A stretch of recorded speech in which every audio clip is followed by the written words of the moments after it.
Bonjour, je vais corriger la partie C du DNS9. Vous avez la correction manuscrite sur le drive. Partie C.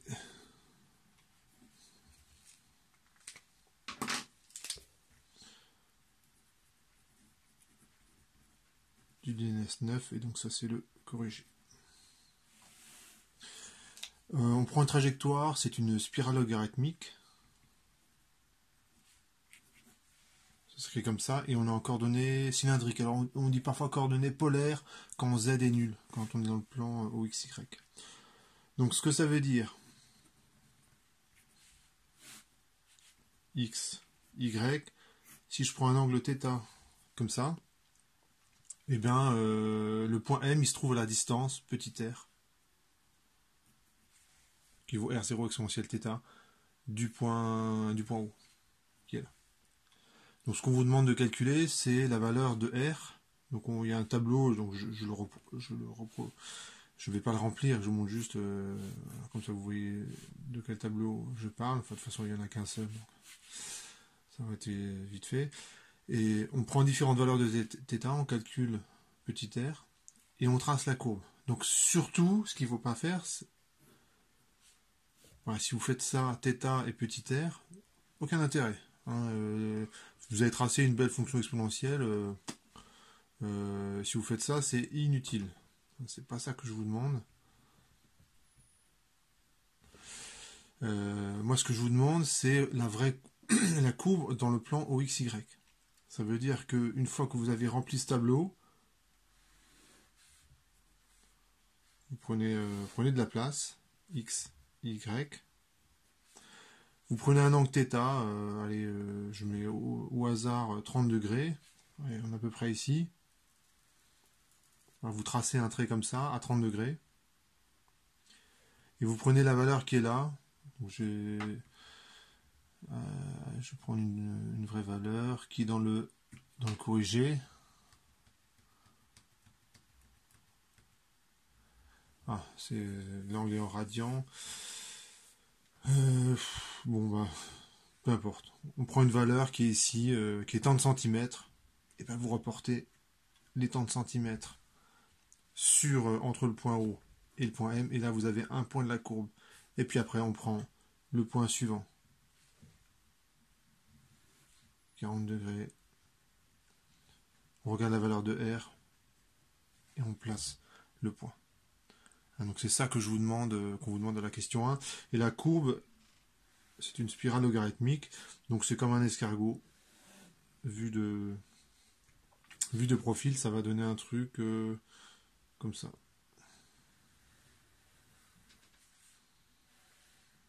Le tracé entre 0 et pi.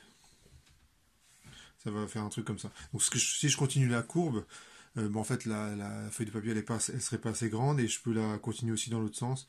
Ça fera un truc comme ça. Voilà. Pour la question, voilà, question 1 et 2. C'est ça qu'on vous demande. Je vous laisse regarder le corrigé pour les valeurs numériques et le tracé exact. Et on passe à la question 3, déplacement élémentaire. Donc déplacement élémentaire, si vous connaissez bien votre cours, il n'y a pas de déplacement suivant Z. Bon, je l'écris quand même. Et ce qu'on vous demande, c'est la norme du vecteur D2R. Donc on fait un petit dessin, ça c'est X, XY. Voilà. J'ai un point M ici. J'ai le vecteur E de R qui est comme ça. J'ai le vecteur Eθ qui est perpendiculaire. Et j'ai ma courbe qui passe par ce point. Donc on va dire, ça fait une courbe comme ça. Et vous avez le déplacement suivant D de R. Suivant E de R, c'est D de R. Donc si je prends un point sur la courbe un petit peu plus loin, le déplacement élémentaire, le D de R, je le retrouve ici. et le r dθ, je le retrouve ici. Et donc le déplacement, ce qu'on vous demande, c'est la norme de ce vecteur-là. Le vecteur d de r.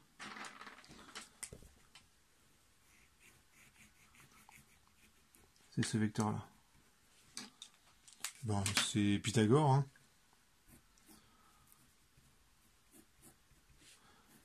C'est racine de d de r au carré plus r carré dθ au carré.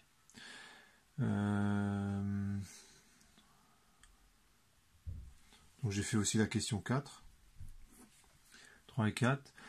Et on peut montrer que dans ce cas particulier, dans le cas de la spirale logarithmique, ça simplifie. En effet, je peux mettre d de θ en facteur. Donc avant de faire ça, je fais une petite manip. Je divise par d de θ au carré et je multiplie par d de θ au carré. J'ai toujours le droit de faire des trucs comme ça. Là, ça revient à multiplier par 1. Par contre, là où je manque un peu de rigueur, c'est le d de r sur d de θ. Ben, je vais dire que c'est la dérivée de r par rapport à θ. Donc le d de θ au carré, je le mets en facteur. Et je dérive tout de suite d de r sur d de θ et je vais le mettre au carré. Et je vous rappelle, r ça vaut r0 exponentielle θ. Donc quand je dérive, ça va être tout simple. Ça donne exactement la même chose. Donc ça fait r0 exponentielle θ au carré, plus je remplace r, c'est r0 exponentielle θ au carré, et d de θ. Et donc on fait une petite réécriture. J'ai deux fois le même terme. Après j'ai du carré, avec la racine ça simplifie, donc ça fait racine de 2, r0 exponentielle θ, d de θ, donc c'est exactement ce qui est demandé. Et ce que je vais faire ensuite, c'est intégrer.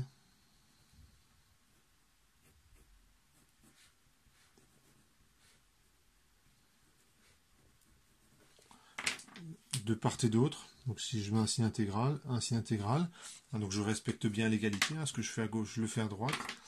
D de R, j'additionne les déplacements élémentaires et je pars de 0.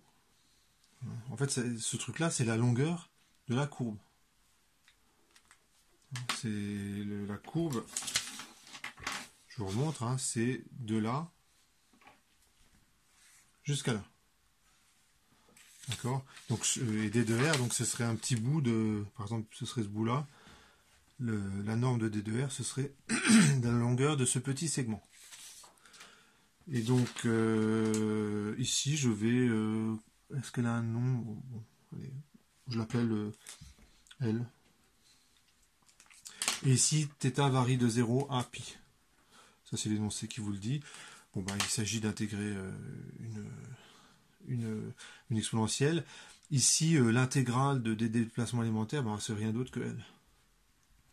Si je fais un petit déplacement élémentaire, vous imaginez, je vous remonte la courbe, si j'additionne tous les petits déplacements élémentaires, donc là c'est comme si je découpais ma trajectoire en petites portions qui sont quasiment rectilignes, puis je mesure chaque portion, et puis quand je fais la somme, ça fait exactement cette longueur-là. D'accord? Donc c'est quand j'écris que ça c'est égal à L, c'est exactement ça que je dis. Et quand on fait les calculs, c'est quand même qu'une exponentielle à intégrer. Ça fait exponentielle de pi moins 1. Et quand vous faites l'application numérique, on peut vérifier que ça marche bien. Hop, je vérifie juste, voilà. Voilà pour la correction de cette partie-là. Correction succincte, bien sûr.